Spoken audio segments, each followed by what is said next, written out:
சரியா? தனக்கு எத்தனை பிள்ளைகள் இருக்காங்க? 7 பிள்ளைகள் இல்லையா? அவங்களுக்கு ஒரு பிள்ளை தத்தெடுத்து வளர்த்தாங்கல்ல, அந்த பிள்ளை பேர் என்னது? ஒரே ஒரு பிள்ளை தான் பேர் வச்சு கூப்பிட்டாங்க. என்ன பேரு? ஜெனி. சரியா? ஒரே ஒரு குழந்தைக்கு தான் ஜெனி பேர் வச்சிருந்தாங்க. அந்த குழந்தையை கூப்பிட்டு அவங்க 2-3 பேரா சேர்ந்துட்டு செய்யறாங்க. அந்த ஆப்பிரிக்காவோட நடு பகுதிக்கு போய் கூலி செய்ய போறாங்க.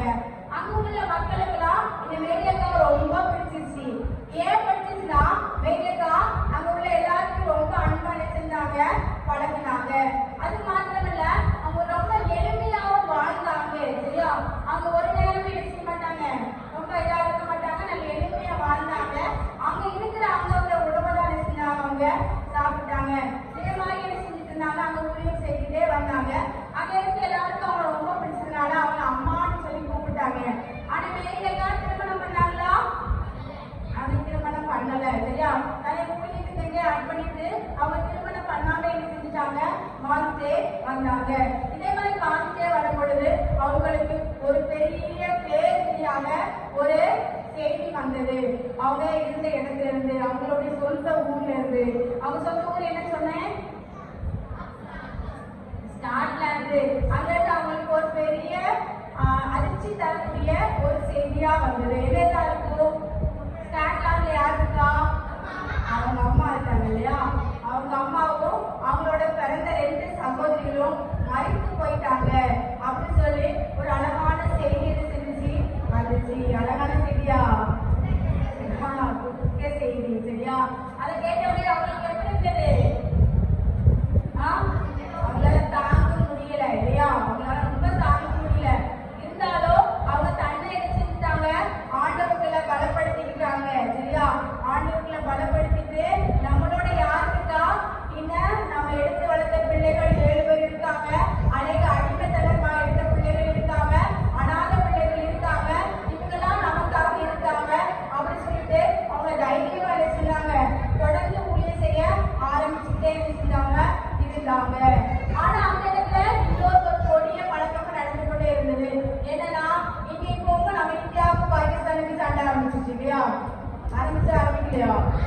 யாருக்கெல்லாம் தெரியும் இந்தியாவுக்கு பாகிஸ்தானுக்கு சண்டை நடந்துட்டு இருக்கு? தெரியுமா தெரியாதா? நடந்து கொண்டிருக்கிறது. சரியா? இந்தியாவுக்கும் பாகிஸ்தானுக்கு இடையில அனைத்து சண்டை நடந்து கொண்டே இருக்கிறது. சரியா? எதுக்கு எப்படியும் தெரியாது, கடவுளே அறிவார். அதனால அதே போல அங்க உள்ள அந்த ஆப்பிரிக்கா ஜனங்கள் 2 இனத்துக்கு இடையில சண்டை போடுவாங்க. எப்படி சண்டை போட்டு எப்படி அவங்க வச்சு தீர்மானிச்சுக்குவாங்கன்னா, ஒரு மிருகத்தை வேட்டையாடினா எத்தனை தலை அதிகமா இருக்கோ அதே மாதிரி மனிதனை வேட்டையாடினா, சரியா, மனிதனை கொண்டு எத்தனை தலை யார்கிட்ட அதிகமா இருக்கோ அவங்கதான் வெற்றி பெற்றவங்க. குடுறமா இல்லையா? குடுறதானே? 2 பேர் சண்டை போட்டுவாங்க. புரியுதா நான் சொல்ற கதை? 2 இனங்கள் சண்டை போட்டுப்பாங்க. ஆனா யார்கிட்ட மனித தலைகள் அதிகம், மனித தலைன்னா நம்ம தான். சரியா? மனித தலைகள் அதிகமா இருக்குதோ அவங்கதான் என்னது, வெற்றி பெற்றவர்கள். சரியா? அப்படி தீர்மானிச்சிருவாங்க. அதே மாதிரி ஒரு சண்டை எழுப்பக்கூடிய ஒரு சூழ்நிலை அப்ப காணப்படுது. இது யாருக்கு தெரியுது? மேரியக்காக்கு தெரியுது.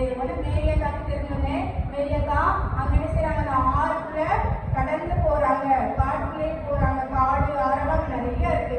அதெல்லாம் கடந்து போய் இரவோடு இரவா அந்த 2 இனத்தாருடைய அந்த தலைவர்களை என்ன செய்யறாங்க, சந்திக்கிறாங்க.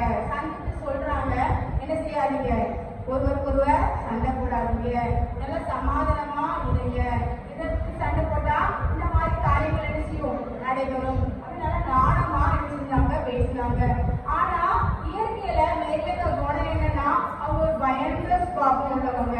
உள்ளவங்க பயங்கர சுபாவம் உள்ளவங்க. ஆனா இப்ப எப்படி இருக்காங்க, அதனால தைரியசாலியா இருக்காங்க இல்லையா? ஆமாவா இல்லையா? யாருக்கே போய் தைரியமா நம்ம பேச முடியுமா?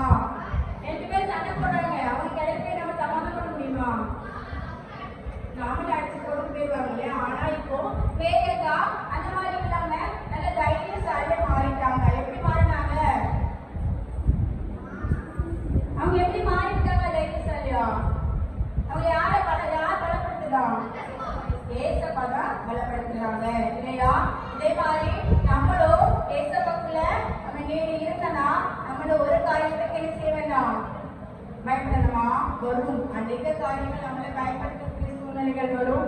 நம்ம படிக்கிற படிப்புல பயப்படுத்தோம் இல்ல, ஐயோ நான் 5 பாடம் படிப்பு பாஸ் ஆகலையே, எனக்கு மேத்ஸ் ரொம்ப கஷ்டமா இருக்குது, இங்கிலீஷ் ரொம்ப கஷ்டமா இருக்கு, நான் எப்படி பாஸ் ஆகுறது அப்படின்னு யோசிப்போம் இல்லையா? யோசிப்போமா இல்லையா? யோசிக்க மாட்டீங்க இல்லையா? இல்ல என் ஃப்ரெண்ட் என்னோட கூட ஒரு மார்க் எடுத்தா நான் என்ன பண்றது, ஐயோ அப்படி சொல்லிட்டா இல்லையா? இதுல இதெல்லாம் யார் நம்ம தப்பிக்க முடியும்? ஏசப்பா வர முடியும். நம்ம எந்த ஒரு காரியம் ஒரு இருட்டை பார்த்தா நமக்கு என்ன வரும், பயம் வரும். இதெல்லாம் இந்த பயத்துல இருந்தா யார் நமக்கு விடுதலை கொடுப்பா? ஏசப்பா மட்டும்தான் நமக்கு கொடுக்க முடியும் இல்லையா? அதனால யாரை பிடிச்சிக்கணும்? ஏசப்பா பிடிக்கணும். அவருடைய வார்த்தை நம்ம நினைச்சு டெய்லி நினைச்சிக்கணும், வாசிக்கணும் சரியா? அந்த வார்த்தை என்னது? நம்ம கையில பைபிள் இருக்கா? யார் கையில பைபிள் இருக்கு? பைபிள் யாரு கொண்டு வரலையா? பைபிள் வச்சிருக்கீங்களா? கையில பார்க்கலாம். பைபிள் இருக்கா இல்லையா? பாய்ஸ்க்கெல்லாம் பைபிளே இல்லை, வீட்டில தான் இருக்கான். நீங்க பைபிள தூக்குனா அது உங்களை சுமக்கும், தெரியுமா தெரியாதா? பைபிள தூக்க சமக்க கூடாது சரியா? அது ராஜ்யபக்தி. உலகத்திலே ரொம்ப பெருசான ஒரு திங்ஸ்னா அந்த வேத புத்தகம் தான் சரியா? அதனால தூக்க பயப்படாதீங்க, அதை தூக்குங்க. அது ஒண்ணு என்ன செய்யும், காப்பாத்து. இதை தினம் என்ன செய்யுங்க, வேதத்தை வாசித்து என்ன செய்யணும், ஜெபிக்கணும். ஜெபித்தா கர்த்தர் உங்களுக்கும் வேதியர்காக்கு எப்படி பயமில்லாத ஒரு சூழ்நிலை தந்தாங்களோ அதே மாதிரி தருவாங்க.